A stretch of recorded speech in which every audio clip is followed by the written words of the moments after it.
श्री शिवाय नमोस्तुत्यम। ओम नमः शिवाय। हर हर महादेव। प्रिय भक्तजनों, आप सभी का दिन शुभ और मंगलमय हो। आज की इस वीडियो में आप सुनेंगे श्रावण मास का 30वां अध्याय जिसमें आपको श्रावण मास महात्म्य के पाठ एवं श्रवण का फल सुनने को मिलेगा। तो ये अध्याय अंतिम अध्याय है, तो इस अध्याय को पूरे श्रद्धा भाव और भक्ति भाव के साथ प्रसन्न चित्त मन के साथ पूरा अवश्य सुनिए, जिससे आपको श्रावण मास की पूजा का पूरा फल प्राप्त हो सके। तो प्रेम से बोलिए हर हर महादेव। ईश्वर बोले, हे सनत कुमार, मैंने आपसे श्रावण मास का कुछ महात्म्य कहा है। इसके संपूर्ण महात्म्य का वर्णन सैकड़ों वर्षों में भी नहीं किया जा सकता। मेरी इस कल्याणी प्रिया सती ने दक्ष के यज्ञ में अपना शरीर दग्ध करके पुनः हिमालय की पुत्री के रूप में जन्म लिया। श्रावण मास में व्रत करने के कारण यह मुझे पुनः प्राप्त हुई, इसलिए श्रावण मुझे प्रियकर है। यह मास न अधिक शीतल होता है और न ही अधिक उष्ण यानी गर्म होता है। राजा को चाहिए कि श्रावण मास में श्वेताग्नि से निर्मित श्वेत भस्म से अपने संपूर्ण शरीर को उद्धूलित करके जल से आर्द्र भस्म के द्वारा मस्तक, वक्षस्थल, नाभि, दोनों बाहु, दोनों कोहनी, दोनों कलाई, कंठ, सर और पीठ इन 12 स्थानों में त्रिपुंड धारण करना चाहिए।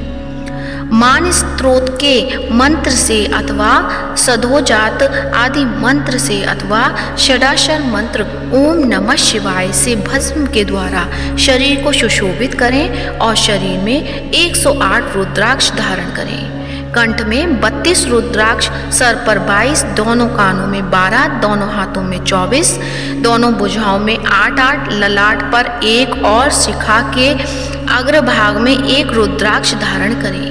इस प्रकार करके मेरा पूजन कर पंचाक्षर मंत्र का जप करें। हे विपेंद्र, श्रावण मास में जो ऐसा करता है वह मेरा ही स्वरूप है, इसमें संदेह नहीं है। इस मास में मेरा अत्यंत प्रिय जानकर केशव की तथा मेरी पूजा करनी चाहिए। इस मास में मेरी अत्यंत प्रिय तिथि कृष्ण जन्माष्टमी में पड़ती है। उस दिन भगवान श्री हरि देवकी के गर्भ से उत्पन्न हुई थी। हे सनत कुमार, यह मैंने आपको संक्षेप में बताया है। तब अब आप और क्या सुनना चाहते हैं? सनत कुमार बोले, हे पार्वती पते, आपने श्रावण मास का जो कृत्य कहा उन्हें सुनकर आनंद सागर में निमग्न रहने के कारण और उसका वर्णन विस्तृत होने के कारण व्यवस्थित रूप से स्मृति नहीं बन पाई। अतः हे नाथ, आप क्रम से सबको यथार्थ रूप से बताइए। सावधानी से सुनकर मैं भक्ति पूर्वक उन्हें धारण करूंगा। ईश्वर बोले, हे सनत कुमार, श्रावण मास के शुभ अनुक्रमणिका को आप सावधान होकर सुनिए। सर्वप्रथम शौनक का प्रश्न, तत्पश्चात सूत जी का उत्तर, श्रोता के गुण, आपके प्रश्न, श्रावण की व्युत्पत्ति, उसकी स्तुति, पुनः हे मुने आपका विस्तृत प्रश्न, इसके बाद नाम कथन सहित आपके द्वारा की गई मेरी स्तुति, फिर क्रम से उद्देश्य पूर्वक मेरा उत्तर, पुनः आपका विशेष प्रश्न, उसके बाद नक्त व्रत की विधि, रुद्राभिषेक कथन, इसके बाद लक्ष्य पूजा विधि, दीपदान, फिर किसी प्रिय वस्तु का परित्याग, पुनः रुद्राभिषेक करने तथा पंचामृत ग्रहण करने से प्राप्त होने वाला फल, इसके बाद पृथ्वी पर शयन करने तथा मौन व्रत धारण करने का फल, तत्पश्चात मासोपास में धारण पारण की विधि, इसके बाद सोमाख्यान धारण पारण की विधि, इसके बाद सोमाख्यान में लक्ष्य रुद्रवर्ती विधि, पुनः कोटिलिंग विधान, इसके बाद अनुदन नामक व्रत कहा गया है। इसी व्रत में हविष्यान ग्रहण करना, पत्तल पर भोजन करना, शाक त्याग, भूमि पर शयन, प्रातः स्नान और दम तथा शम का वर्णन, उसके बाद स्फटिक आदि लिंगों में पूजा जप का फल, उसके बाद प्रदक्षिणा, नमस्कार, वेद पारायण, पुरुष युक्त की विधि, उसके बाद गृह यज्ञ की विधि, रवि सोम मंगल के व्रत का विस्तार पूर्वक वर्णन, पुनः बुध गुरु का व्रत, इसके बाद शुक्रवार के दिन जीवंतिका का व्रत, पुनः शनिवार को नृसिंह, शनि, वायुदेव और अश्वत्थ का पूजन, ये सब कहे गए हैं। उसके बाद रोटक व्रत का महात्म्य, औदुंबर व्रत, स्वर्ण गौरी व्रत, दुर्वा गणपति व्रत पंचमी तिथि में, नाग व्रत षष्ठी तिथि में, सुपोदन व्रत, इसके बाद शीतला सप्तमी नामक व्रत, देवी का पवित्रारोपण, इसके बाद दुर्गा कुमारी पूजा, आशा व्रत, उसके बाद दोनों एकादशियों का व्रत, पुनः श्री हरि का पवित्रारोपण, पुनः त्रयोदशी तिथि को कामदेव की पूजा, उसके बाद शिव जी का पवित्र धारण, पुनः उपार्कन, उत्सर्जन तथा श्रवणाकर्म का वर्णन किया गया है। इसके बाद सर्वबली हयग्रीव जन्मोत्सव, सवादीप रक्षाबंधन, संकट नाशन व्रत, कृष्ण जन्माष्टमी व्रत तथा उसकी कथा, पिठोर नामक व्रत, पोला नामक वृष व्रत, कुशग्रहण, नदियों का रजोधर्म, सिंह संकरण में गोप प्रसव होने पर उसकी शांति, कर्क सिंह संक्रमण काल में तथा श्रावण मास में दान स्नान, महात्म्य श्रवण, उसके बाद वाचक पूजा, इसके बाद अगस्त्य अर्ध विधि, फिर कर्मों तथा व्रतों के काल का निर्णय बताया गया है। जो श्रावण मास महात्म्य का पाठ करता है अथवा उसका श्रवण करता है वह इस मास में किए गए व्रतों का फल प्राप्त करता है। हे सनत कुमार, आप इस शुभ अनुक्रम को अपने हृदय में धारण कीजिए। जो इस अध्याय को तथा श्रावण मास के महात्म्य को सुनता है और उस फल को प्राप्त करता है जो सभी व्रतों का होता है। हे विप्रे, अधिक कहने से क्या लाभ है? श्रावण मास में जो विधान किया गया है उसमें से किसी एक व्रत का भी करने वाला मुझे प्रिय है। सूत जी बोले, हे शौनक, शिव जी के अमृतमय इस उत्तम वचन का अपने कर्णपुट से पान करके सनत कुमार आनंदित हुए और कृतकृत्य हो गए। श्रावण मास की स्तुति करते हुए तथा हृदय में शिव जी का स्मरण करते हुए वे देवर्षि श्रेष्ठ सनत कुमार शंकर जी से आज्ञा लेकर चले गए। जिस किसी के समक्ष इस अत्यंत श्रेष्ठ रहस्य को प्रकाशित नहीं करना चाहिए। हे प्रभु, आपकी योग्यता देखकर ही मैंने इसे आपसे कहा। इस प्रकार श्री स्कंद पुराण के अंतर्गत ईश्वर सनत कुमार संवाद में श्रावण मास महात्म्य में अनुक्रमणिक का कथन नामक 30वां अध्याय पूर्ण हुआ। तो प्रेम से बोलिए हर हर महादेव, श्री शिवाय नमस्तुभ्यं। तो आइए अब सुनते हैं सावन के महीने में प्रतिदिन सुना जाने वाला श्री शिव चालीसा। तो प्रेम से बोलिए शंकर भगवान की जय हो। श्री गणेश गिरजा सुवन मंगल मूल सुजान, कहत अयोध्या दास तुम देहु अभय वरदान। जय गिरिजापति दीन दयाला, सदा करत संतन प्रतिपाला। भाल चंद्रमा सोहत नीके, कानन कुंडल नाग फनी के। अंग गौर शिर गंग बहाए, मुंड माल तन झार लगाए।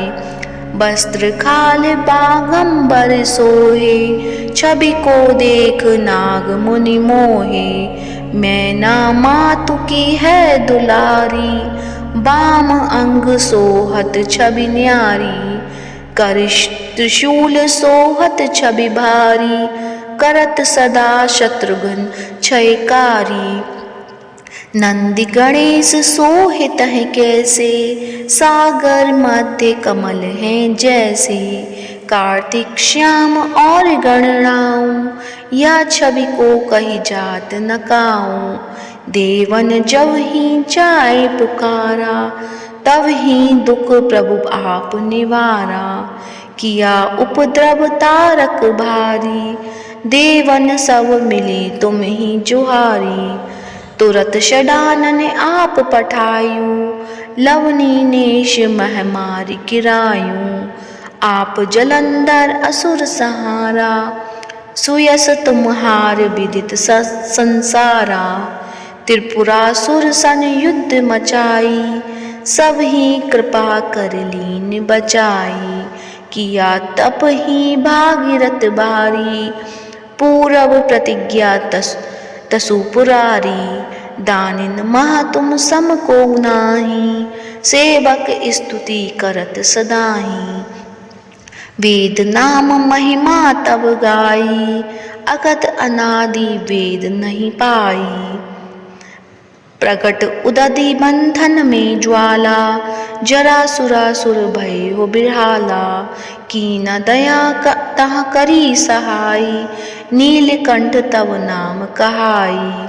पूजन रामचंद्र जब कीना, जीत के लंक विभीषण दीना। सहस कमल में हो रही धारी, कीना परीक्षा तब ही पुरारी। एक कमल प्रभु राख्यों जोई, कमल नयन पूजन चह सोई। कठिन भक्ति देखी प्रभु शंकर, भय प्रसन्न दिए इच्छित वर। जय जय जय अनंत अविनाशी, करत कृपा सबके घटवासी। दुष्ट सकल नित मोहि सतावे, भ्रमत रहे मोहि चैन न आवे। त्राहि त्राहि मैं नाथ पुकारो, यही अवसर मोहि आन उबारो। ले त्रिशूल शत्रुघ्न को मारो, संकट से मोहि आन उपारो। मातु पिता भ्राता सब कोई, संकट में पूछत नहीं कोई। स्वामी एक है आस तुम्हारी, आए हरहु अब संकट बारी। धन निर्धन को देत सदाही, जो कोई जांचे वो फल पाई। स्तुति के ही विधि करो तुम्हारी, चमुनाथ अब चूक हमारी। संकट के नाशक, मंगल कारण विघ्न विनाशक। योगी यति मुनि ध्यान लगावे, नारद शारद शीश नवावे। नमो नमो जय नमो शिवाय, सुर ब्रह्मादिक पार पाए। जो यह पाठ करे मन लाई, तापर होते है शंभु सहाई। ऋनिया जो कोई हो अधिकारी, पाठ करे सो पावनहारी। पुत्रहीन कर इच्छा कोई, निश्चय शिव प्रसाद ते ही होई। पंडित त्रयोदशी को लावे, ध्यान पूर्वक होम करावे। त्रयोदशी व्रत करे हमेशा, तन नहीं ताके रहे कलेशा। धूप दीप नैवेद्य चढ़ावे, शंकर सम्मुख पाठ सुनावे। जन्म जन्म के पाप नसावे, अंतवास शिवपुर में पावे। कहे अयोध्या आस तुम्हारी, जानी सकल दुख हरहु हमारी। नित नेम कर पाठ प्रातः ही, पाठ करो चालीसा। तुम मेरी मनोकामना पूर्ण करो जगदीश। मकसर छठी हेमंत ऋतु, संबत 64 जान। स्तुति चालीसा, शिव ही पूर्ण कीन कल्याण। तो प्रेम से बोलिए हर हर महादेव। उम्मीद करती हूँ आज की कथा अच्छी लगी होगी। कथा अच्छी लगी है तो वीडियो को लाइक करें, शेयर करें और कमेंट में हर हर महादेव अवश्य लिखें। और इस वीडियो को ज़्यादा से ज़्यादा शिव भक्तों को फॉरवर्ड करें। धन्यवाद। जय जय